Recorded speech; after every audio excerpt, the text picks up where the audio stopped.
Today I want to talk about the spear because this is a brand new feature that was added in the recent update yesterday, and as you can see it's pretty massive in my hand right now. It's even covering a fraction of my face. But yeah, I want to talk about what's so interesting about it and a few of the things you might not have known about it that will really help you out. First of all, let me pop the crafting recipe for the spear on screen right now. You can see that it's actually a fraction less easier than it is to craft the sword. If I put the sword crafting recipe on the screen, you can see that, yeah, the spear is actually just easier to craft than it is the sword. However, if I go over here, there might be some arguments to make about this weapon, because as you can see, these are all the attack damages for the sword. So for the wooden sword, there's 4 attack damage. For the wooden spear, there's 1 attack damage. For the for the stone spear, there's 2 attack damage. For the stone sword, there's 5 attack damage. So if you look at all of these, you'll start to notice a small pattern. And that is the fact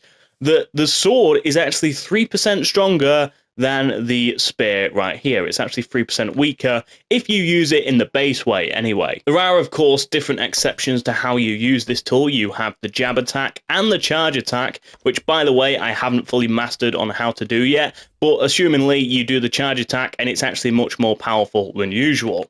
In this update also, they've brought a brand new enchantment, which is Lunge. So obviously this is going to put you in a big advantage if you was to use your spear. Let me just pop the spear in here and then pop the enchantment book on there. As you can see, I've got a spear with the Lunge enchantment. Now, just like a second ago, if I was to do a charge, let's say, or a jab, yeah, you can see that my character is staying in the same position as before. Whereas if I use this one, you can see that you actually have some sort of a lunge attack. So as well as just your average jab and your your charge attack, this gives you an additional lunge attack, which will obviously add up for the attack damage that you make with this weapon. Now let's just let out a bunch of zombies here. I have tried to, make it a bit secluded so they don't burn in the weather.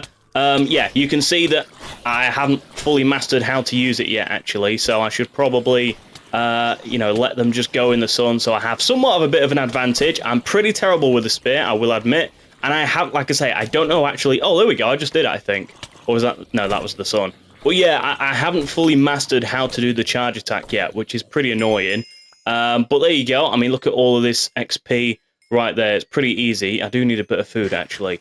I never really eat rotten flesh. You shouldn't eat rotten flesh, but I'm going to do it anyway, because why not? If you're starting a new survival world, the first instance you think is, oh, let me craft a sword, right?